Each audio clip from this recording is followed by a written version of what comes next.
In the Meliora kingdom, everything was full of life. This kingdom was known for peace and wealthy. It was located in mountains of Kitty, and this made it easy for them to attack the enemies off guard and defeating thousands of their attackers. A huge river that was flowing from the mountains, supplying them with all sorts of seafood, including fish, crabs, and many more. They also grew food for themselves. In short, they were mixed farmers. On the other hand, the king was a wise man. His name was Baba, which means father who ruled with love and care. His people respected him and didn't break any law set up by the king because there was a severe way of punishing lawbreakers. The king loved his wife dearly. She was so beautiful and wise. She was called Amani, which means peace. She was married to the king at young age, and besides being a mother, she had deep knowledge on warcraft. And the king entrusted her with highest power over the kingdom's armies. How sweet! The kingdom had one special thing that made it prosper this much. See war before it started and prepare in advance. It cured deadly diseases. It predicted calamities and also performed cleansing to the citizens. Meliora was the thing. This miraculous flower had grown in the middle of Meliora kingdom since ancient times. It was their sacred gift from their maker, and they adored it so much. Mula was the flower overseer. Being the sacred flower overseer came with strict rules which one must follow. He was to remain unmarried, since this would divide his attention and or corrupt his purity. He was to denounce his family and be free from any kind of family ties. On the other hand, he was second in command after the king and had almost similar powers and authority as the king. He was the one to oversee coronation of new kings.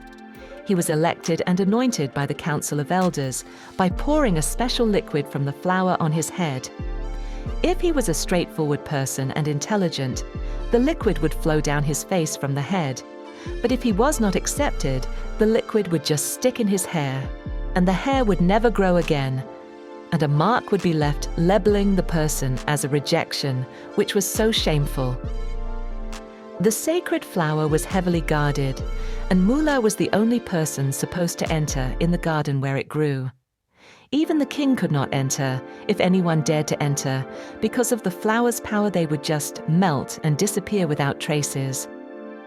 So one day, Mula went in as usual, but he had a feeling that something was unusual when he entered. He bowed down to the flower, performing his usual rituals. But the flower with trembling and unusual appearance, it emitted black smoke, and when Mula tried to touch it, red liquid like blood poured from the flower leaves. This was a clear indication that something huge was about to happen, and the kingdom was in great danger.